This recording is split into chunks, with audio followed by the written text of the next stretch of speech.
Good morning, everyone, and welcome back to another episode of Breakfast with Bobby. My name is Christina Bloom. I am here with my co-host, Bobby Klebano, and my dear friend, Nicole Strickland.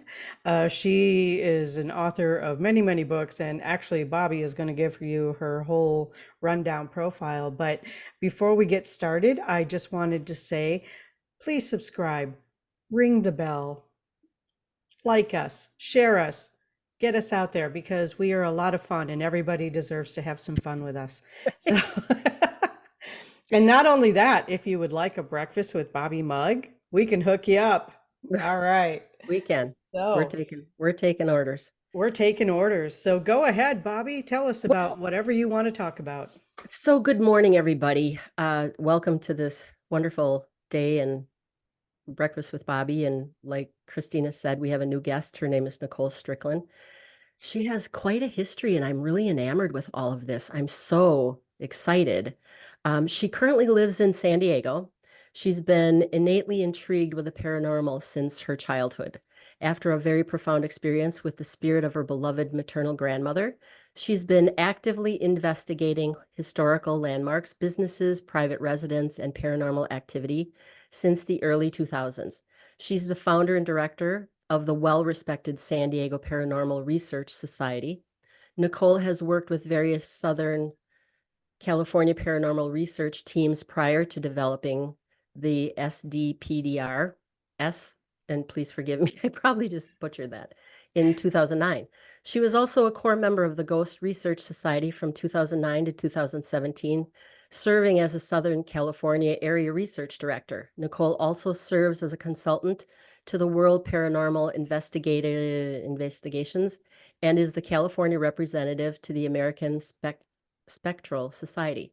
Nicole has written many, many books. I won't go into all of them. She is an expert on the Queen Mary and a number of other uh, subjects. And so, welcome, Nicole. Please tell us all about your stuff. I'm so excited.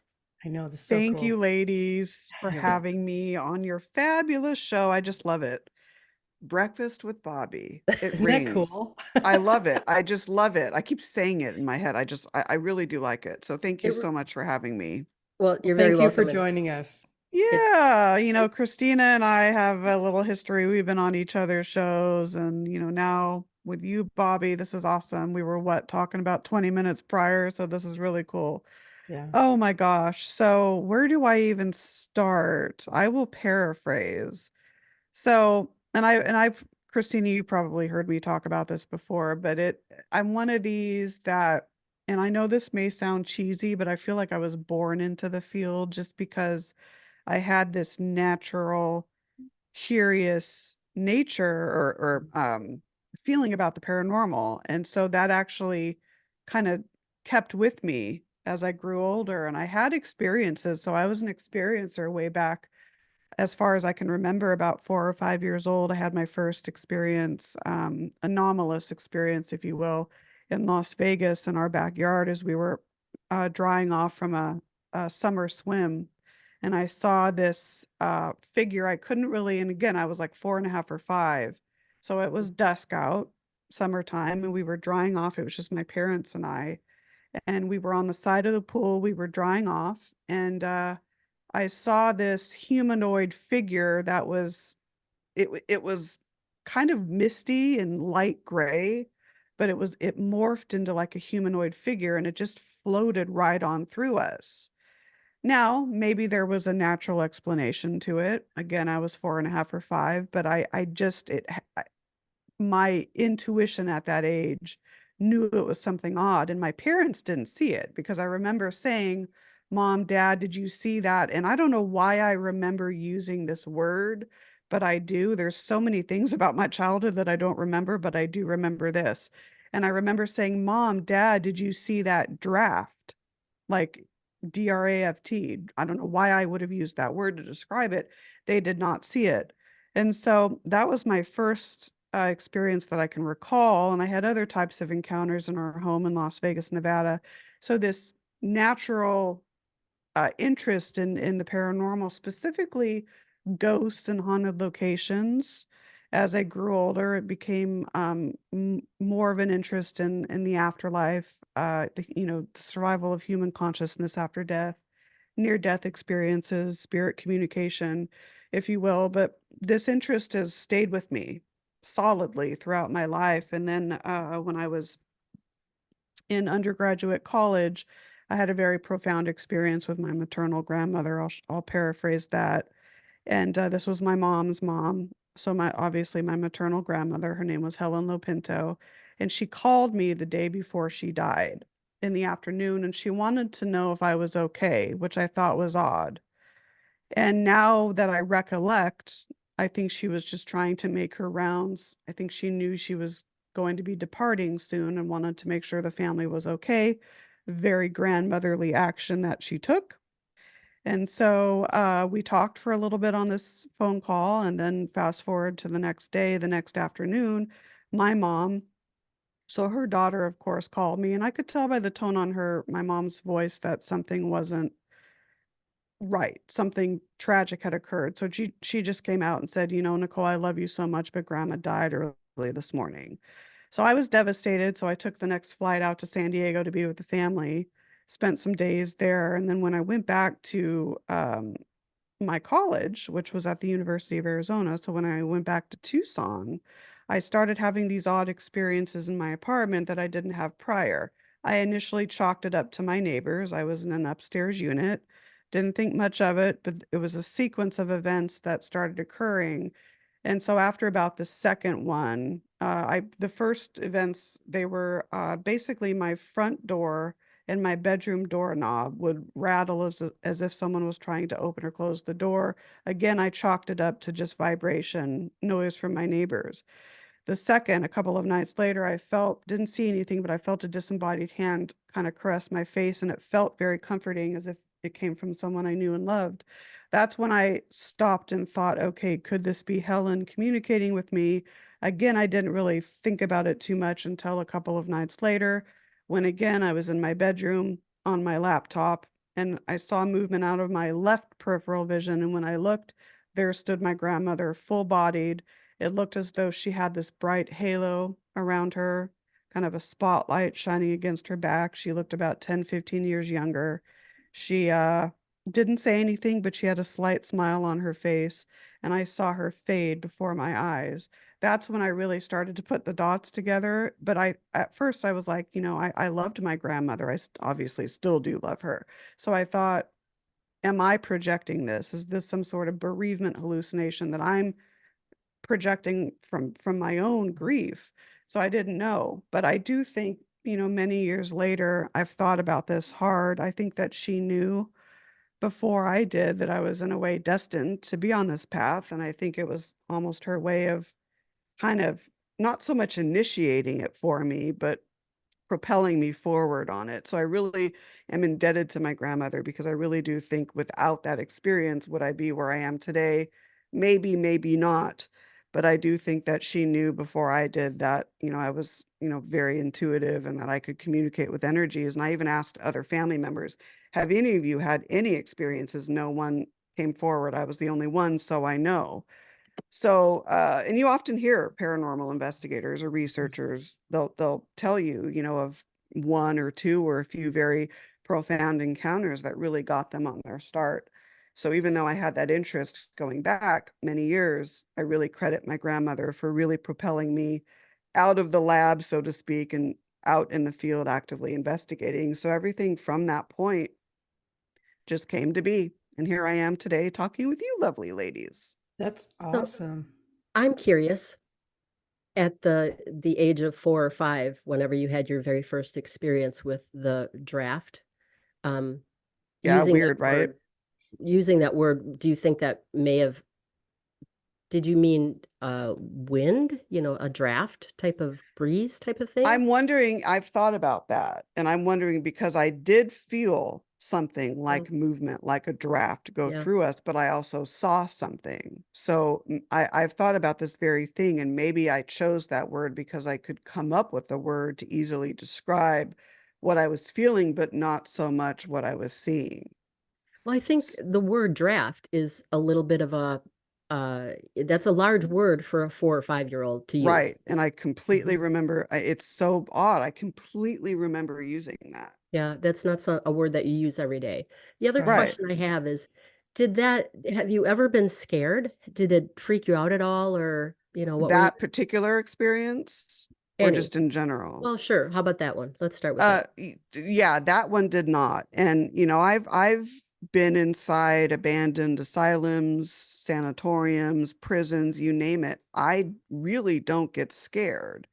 There have been a couple of times where I felt maybe I'm not welcomed here. And when I feel like that, I do leave just out of Mm, respect. okay. Right. There was one time at an abandoned mental hospital. I'm not going to say which one because it's now a university, but I was setting up a static camera. This was many years ago, like 15, 16 years ago. And I saw a 6 or 7 foot tall shadow person, almost blacker than the black around us. Really, we just had moonlight shining in through the windows that seemingly charged at us. And I didn't run, but I exited the building for a few minutes. So I've not really been scared per se, but I think a lot of it is how you act yourself. If you go in with that respect and reverence and you go in with a positive attitude, you will get that back in many Mm, ways. And it's interesting because when you hear people say, that the ghost scared me, we have to dissect that in a little bit in some ways.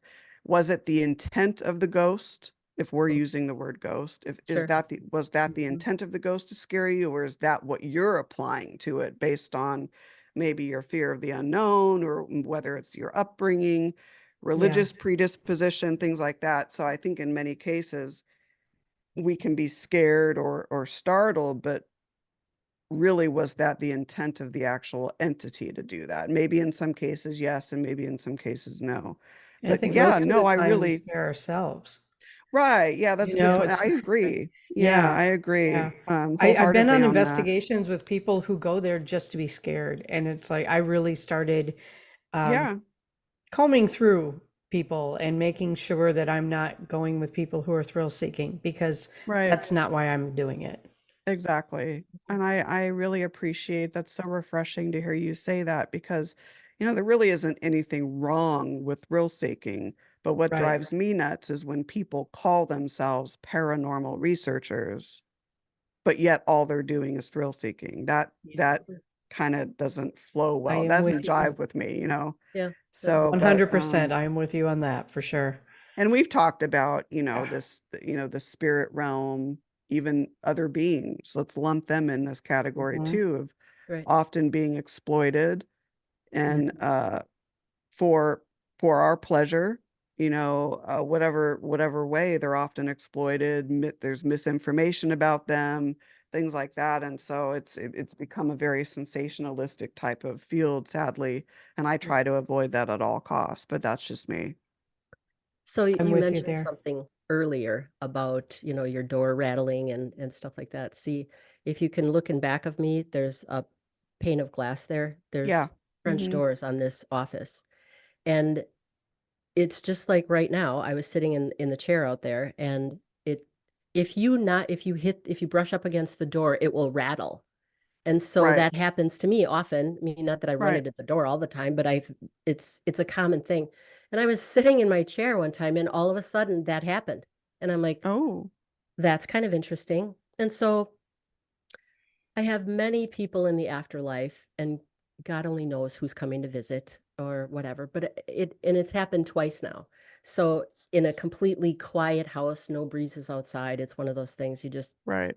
well, that's pretty cool. And I just tell them, you're welcome here as long as you keep everything safe Hmm. and you're polite. That's the way it is. We have rules.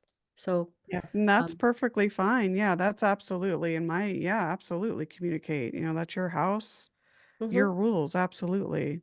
None of it Totally. scared me, but and again, you really don't know why that's happening. Are they trying to get my attention, or is it one of those things, just like me, I'm a little clumsy and sometimes I bash into the door, is it one of those things? They didn't mean to do it, but they did. So, Right. Yeah, exactly. I think there's a lot of encounters that we ascribe what's going on, but really, is it what they meant to do? Right.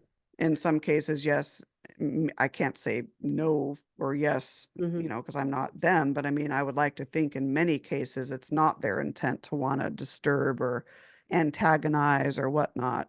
Right. Going back to the doors rattling. Now, an interesting caveat to that is my grandmother, when alive in the mortal realm, she at night would go around and touch the doorknobs in the house to make sure they were all locked. Don't know if that has any meaning to it, but I just found that kind of odd. And it was specifically my front door and my bedroom door in my apartment. It does seem like an obvious thing that she would do, though, you know? Right, exactly. Yeah, Yeah. I know. Yeah. I, I think it's interesting that they carry over the patterns that they were in Yeah. when they were here on Earth. Right. A little side story. I don't even know if I mentioned this to you, Christina, but my father-in-law passed away many years ago. And as he was in hospice transitioning, um, the phone rang, and I really thought that they were calling to let us know that he died. And that wasn't it. But I had looked up, I was eating dinner at the snack bar, and I looked up and I saw him walking down the hall in the pajamas that he always loved, the light blue pajamas. He had hair, the whole 9 yards. And of course, it was, oh my Lord, one of those things. And it was just sort of, and I'm thinking, why is he going down the hallway? And as I afterward went to check, the bedroom light in the back hall was on. And so he may have been going back there to, he was very meticulous about things. And it was just kind of, so if you're not prepared for that kind of thing, it can be a little unnerving because you're not Oh, really sure why you're, absolutely. I mean, he wasn't Right. supposed to be there. And the truth of the matter is he was dying of cancer.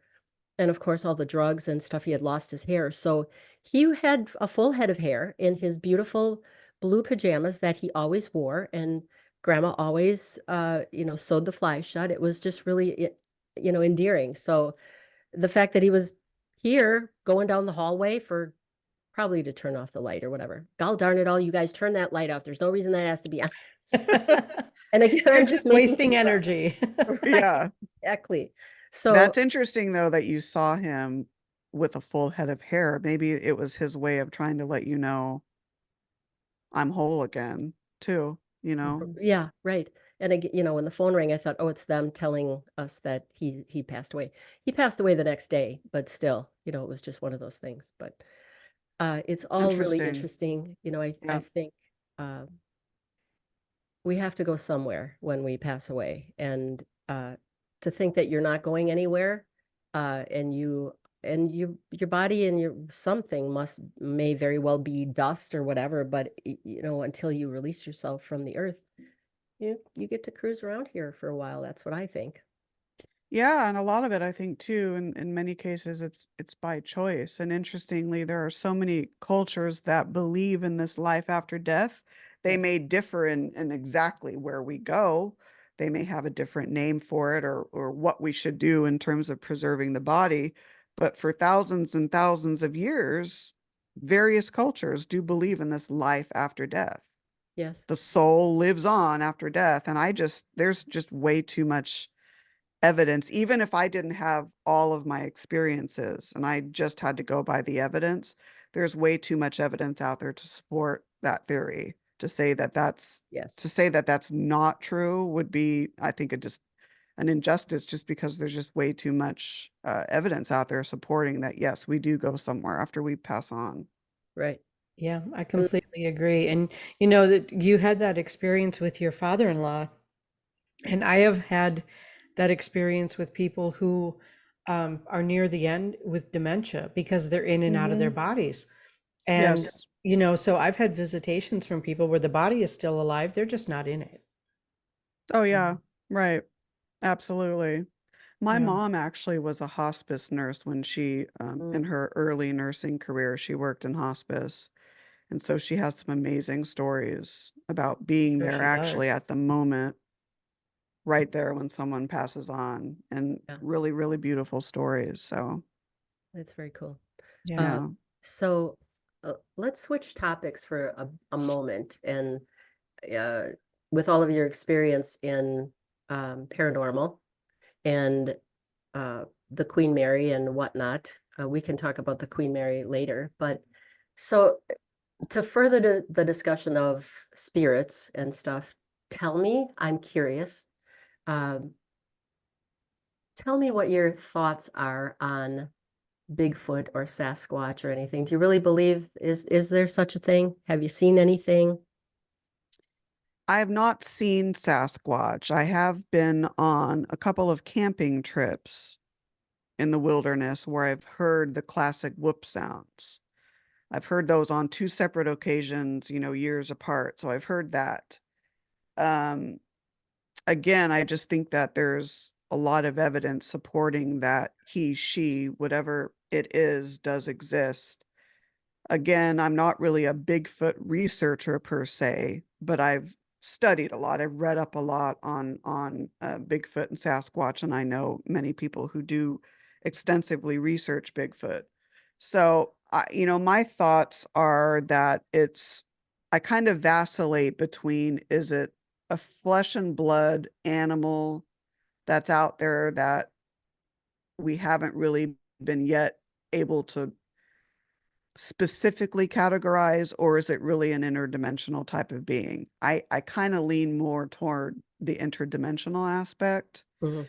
just because, people can say that it can camouflage itself, move at very excessive speeds, almost perform uh, behavior that would exceed that of an animal or a human. So I Mhm. don't know. That's kind of my thoughts on who Bigfoot is. But separate of Bigfoot, I often think of too in the wilderness when people hear all these sounds. Have Is it possible that maybe, and specifically audio, are we picking up maybe EVPs or disembodied vocalizations of Homo sapiens back thousands of Mm. years before they became Homo sapiens and almost acted like apes and whatnot? Could that be? Are we picking up vocalizations from the dinosaur era? I don't know, just throwing that out there. But in terms of Bigfoot, I do think he's real. I think that there are male and female varieties. I just lean more toward that interdimensional type of reality. I don't know. I'd love to hear your thoughts on what you think they are. Honestly, I have it's been in the back of my head for a long time. I think that they probably are shapeshifters kind of thing. I've seen a few programs on them. I don't really Could follow be. it a lot, Hmm. but it kind of makes sense. But the other thing, you mentioned a sound, the whoop sound. I'm not familiar with that, and can you explain that? Yeah, the old oh gosh, what footage is it the Patterson gimbal? Is that God, I'm gonna Was get it Patterson crucified. Gimel? I thought it was after It that.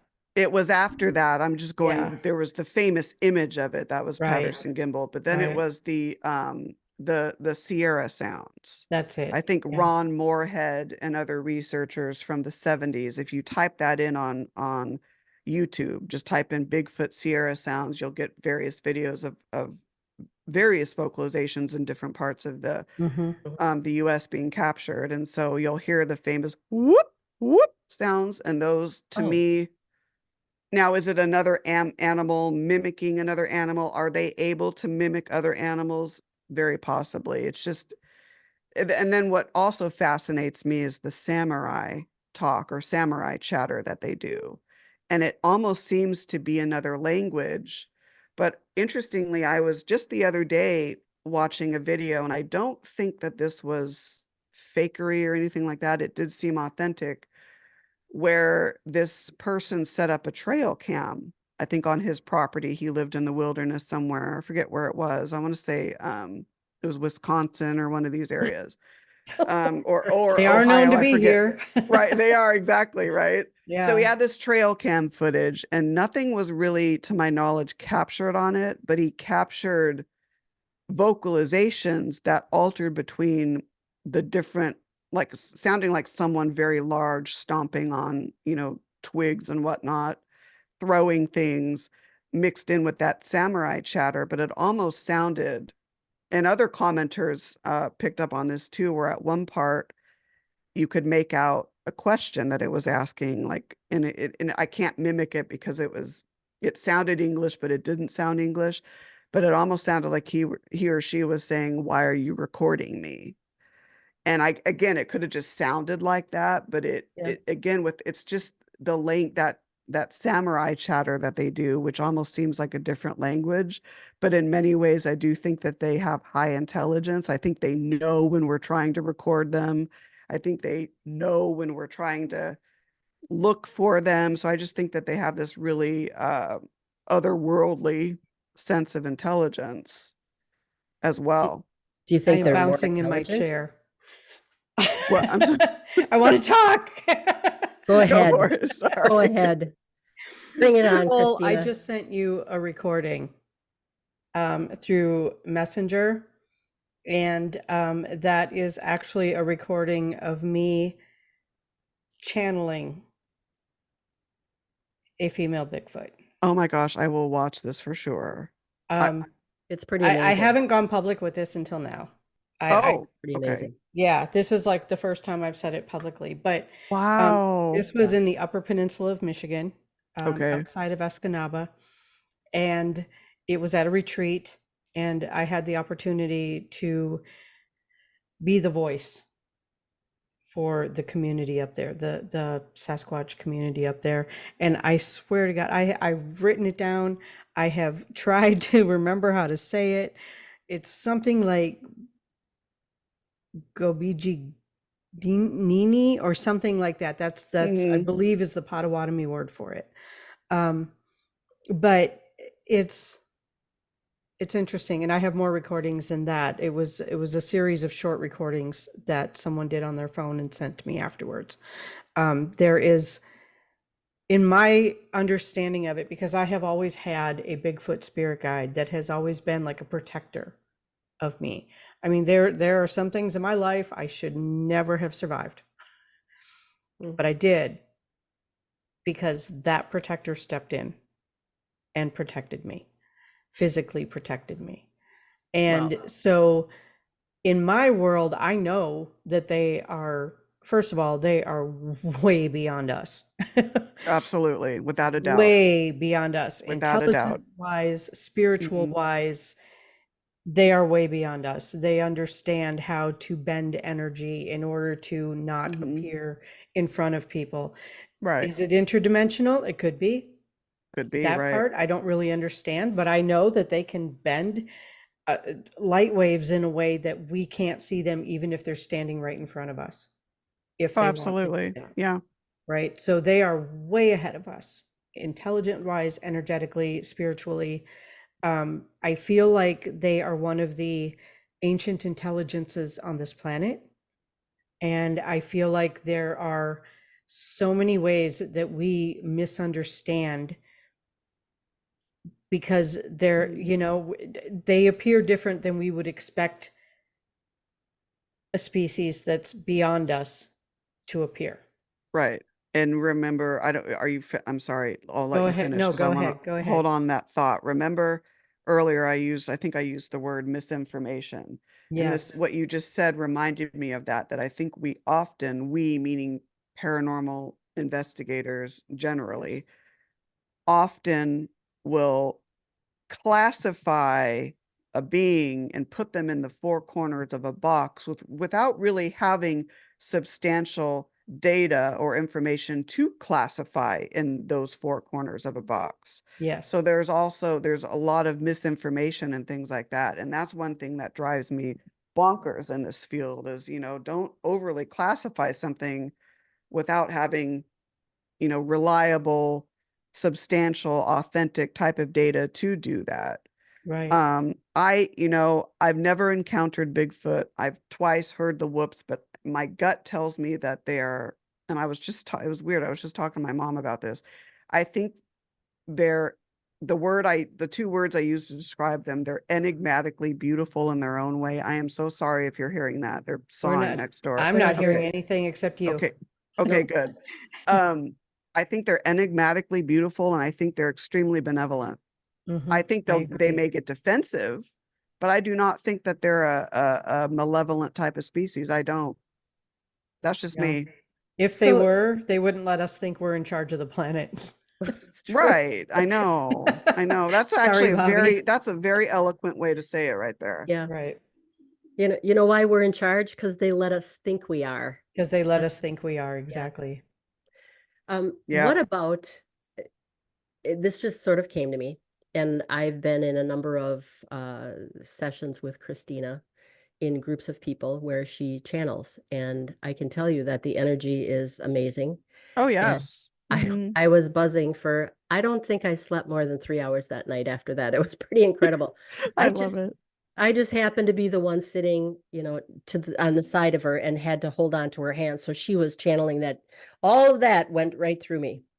So that being said, um, my take on this and knowing Christina, I think that perhaps they are sitting in the background waiting and finding people that they trust enough to come through and are Yeah. honored. And so because people have such a curiosity about them, Oh, absolutely. I'm certain that they're just waiting, for the right person. It's kind of like, for lack of a better explanation, when you know s- holy holy figures appear to Oh, children. absolutely.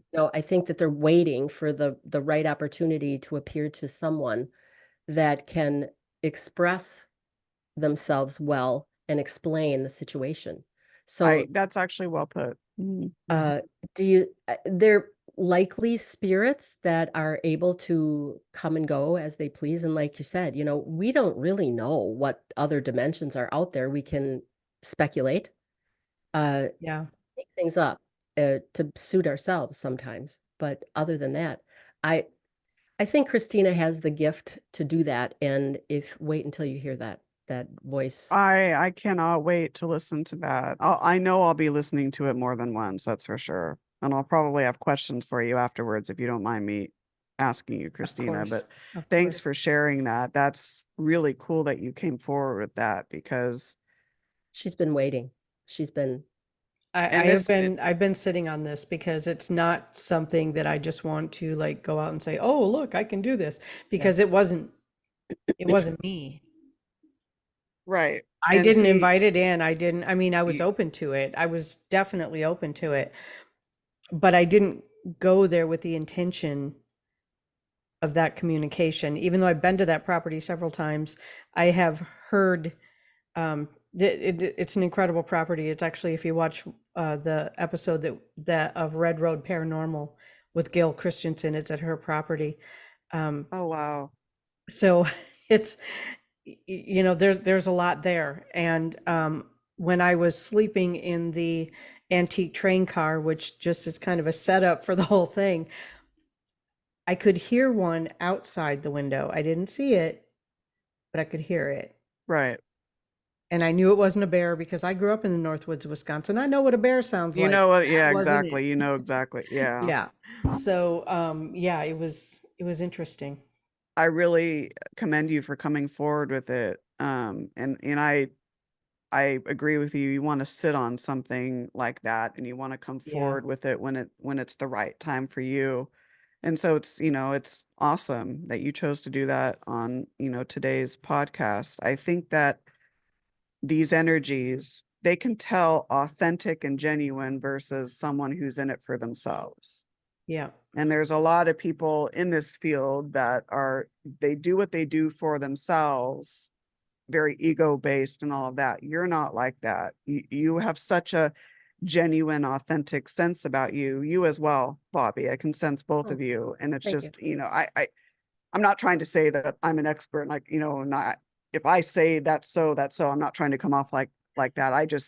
I can just tell when someone, and I'm speaking from my heart, I can just tell when someone's very authentic and genuine versus not so. And I And feel that with so, you as well. oh, Yeah. thank you. Yeah. Funny that we're talking about this because the show that just aired this past Monday was all about Hmm. spiritual imposters and I got to posturing. listen to that. I That got was it. It did air, so I'm gonna actually listen to because I've been meaning to catch up on your episodes. I want to catch that one, and I think it's a topic that's not talked about as often, but should be talked about. right. Right. People talk about woo-woo stuff and and then they make things up and Hmm. people believe and then get them to trust them and then pretty much they're in your pocketbook and on and on it goes. But Oh yeah, absolutely. And the, you know, the I do what I do out of my love for the paranormal, and as we all know, certain things come with the job, but if you're motivated for greed or fame or any one of those things, you're really not going to last that long. No, no, it's a You pretty know, short-lived career when you're it doing it is that way. pretty short-lived. Yeah, if you're Yeah. talking to people that have been in it 20, even 10 plus years, those are the types of individuals I think that really have some passion and desire to really want to study this field and learn from others. Mhm. Right. So Yeah. And And I'll people who catch teamwork that makes the episode for dream work. sure. Yes, there you it go. is I love Yep. it. it is Yeah. I with love it. Marcus Casanich, who did a fabulous job on explaining what all of that is and Yeah. the imposters and how they posture themselves and are inauthentic. And Yeah. people who are inauthentic to an authentic person can sniff that out in Oh, a Oh, absolutely. under a and second. Absolutely. Yeah. yeah, Christina knew right away. And the rest of us were just bamboozled. So it is what it is. Well, it makes me Unfortunately, feel those. good that you think genuinely about me too, because Oh, absolutely. Well, you don't come thank you so off as much. being fluffy or inauthentic or making things up. It's Oh, thank God. well, Yeah. If it I just ever shows. sounded like I would be like, I would want someone to tell me. I'd be like, "No, I don't mean to sound like that. I'm If just you be ever sounded yourself. like that, Todd would have called you out on it years ago. Yeah. Oh, yeah. Oh, Todd and I have talked about this too. Oh my God. Him and I would sniff it out like on Mhm. shows. We'd be like, I don't know about this. Yeah. Yeah. Well, and we all know that we're certainly not doing it for the money. So Mm. Yeah. No, at this absolutely point, not. anyway, yeah. Yeah. Mm-mm. No, not at all. Book royalties, I mean, if I make $1, great, but that's not why I do this. Right. Yeah. I don't know So about you. I mean, you have a lot more books out than I do, but I certainly could not live on my book royalties. no, no, I couldn't either. Yeah. No, not yeah. I kind of put them in a fund to, for like a paranormal fund. Like if I want to go on a trip somewhere, maybe I'm working on something else, I put it towards that. Hmm. But that's just, yeah, no, me neither. Mm. Yeah. So Is good is stuff, there ladies. is there any other thing, Christina, that you want to talk about on this? Real quick, yeah, I actually, Nicole did a book I was invited to contribute to, but at the time wasn't able to do that. But it's Women in the Paranormal. Hmm. What Oh, is it? What Women on is the it? Fringe. Yeah, Women on the yeah. Fringe? Yeah. Eh, And it's different stories of how women in the paranormal got into being in the paranormal and how that all worked. And I know, yeah, I wanted to talk a little bit about that book in particular because you did such a beautiful job of putting it together. Oh, thank you so much. And sorry, this is the actual proof. So Yeah. just, we have another copy lying around somewhere, but ignore the not for resale. That's our proof. But yes, we may be doing a part two. So if we do, if you're Yeah, let me interested, know. I'll definitely let you know you're on the list for sure. Um, so yeah, so this was originally Marie D. Jones's idea. We had just finished a show with Todd actually, and this was a couple of years ago, and she messaged me, and Marie lives in San Marcos, which is about 30 minutes north of me. And then Denise Agnew lives in Arizona, and Denise and Marie are screenwriting partners. So, anyways, after this show, Marie messages me, I have this idea for a book, Women in the Paranormal. Would you want to do it? I was like, yes, look, tell me more. So we got to talking, and then Marie asked Denise, and then here we were. And it took us about 2 years to do because we had to, recruit ladies. I think so far we have about 32 interviews in there. So it's an anthology. So featuring women in all the different branches of the paranormal, not just ghosts and hauntings. We have psychic mediums, we have authors, we have cryptozoologists, we have Bigfoot researchers. Of course, I would fall under that. UFology.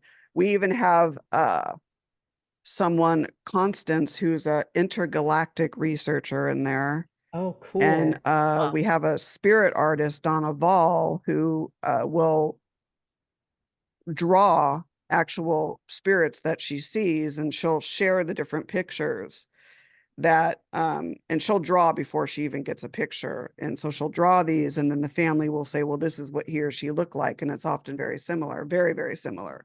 So it's just it's a great feature of women in the paranormal.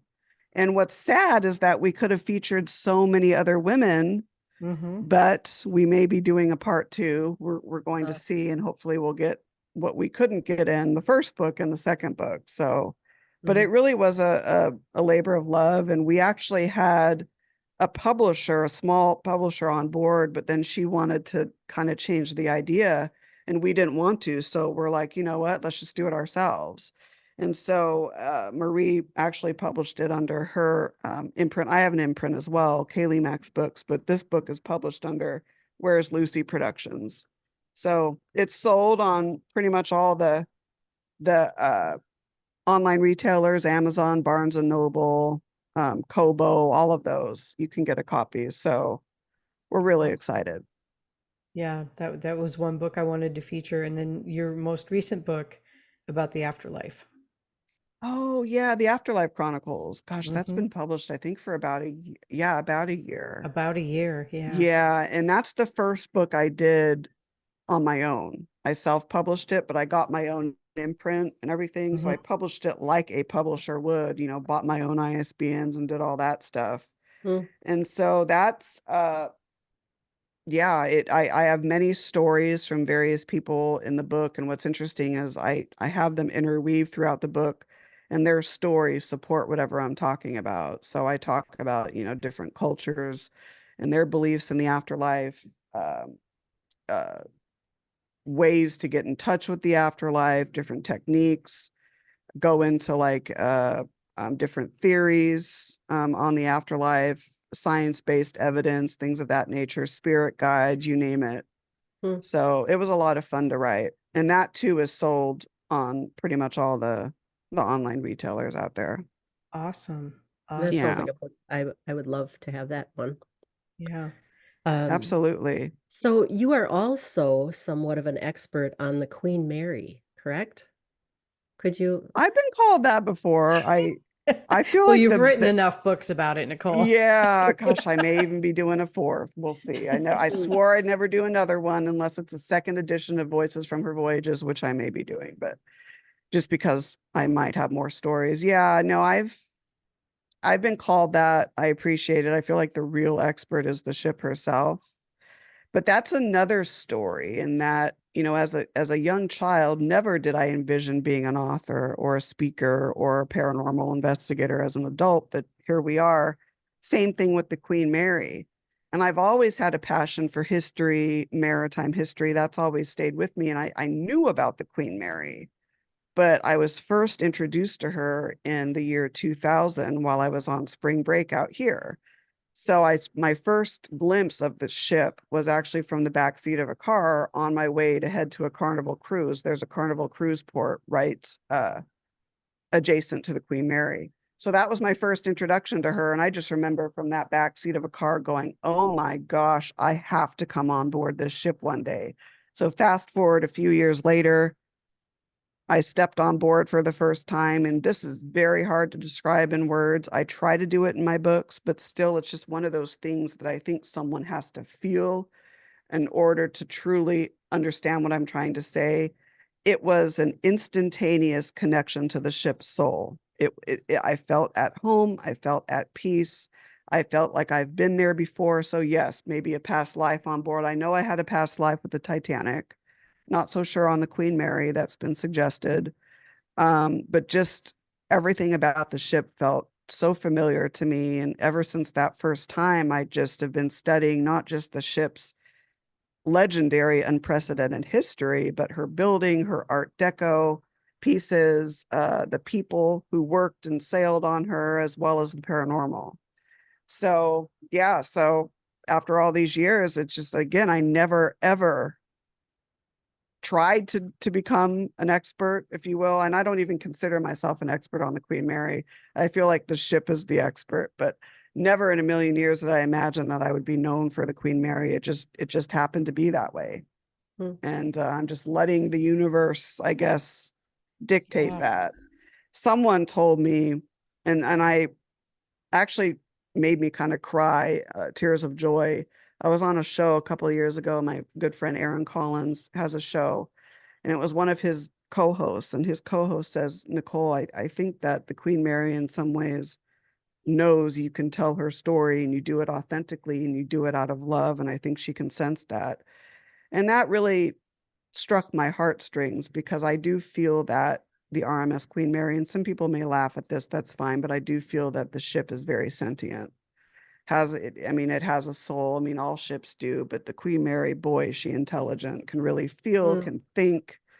You know, it's pretty incredible. And I've seen and witnessed that throughout these 20 years, and it's pretty incredible. So, That's Yeah, amazing. I'm certain you were chosen. I Yeah. think just like Christina was chosen to do what she did, I'm certain that it you were chosen to. Yeah, it's interesting. I'm friends with, there's a group of us that have become friends, and we all love the Queen Mary. So we gather, it's called Clan Mary Gathering, and we gather and get together during like ship anniversaries and whatnot.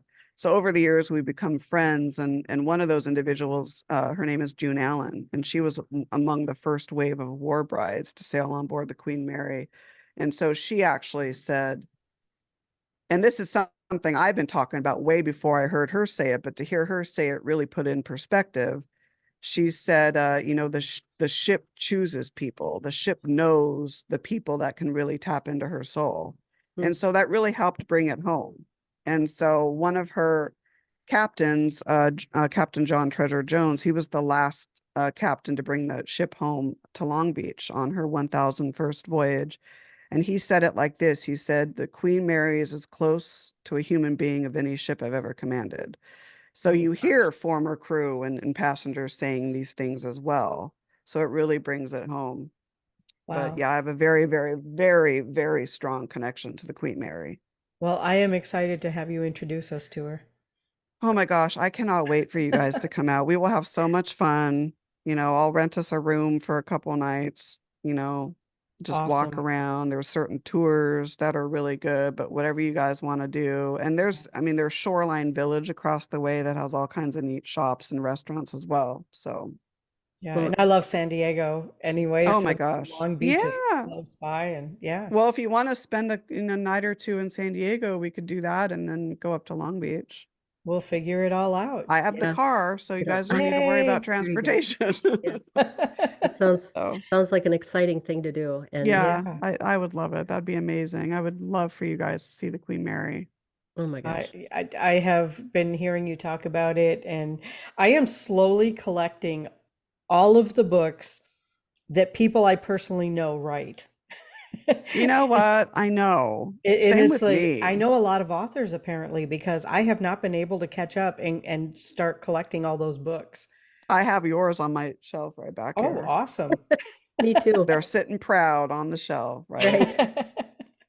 Do you Well, guys do Nicole, I want audio? to thank you so much for coming on today and sharing all of your wisdom and your experience. And Bobby, thank you for really, you have come up with some really amazing questions too that have Yes, you guys really are fabulous. drawn me. Fabulous. So, I have one more question. Awesome.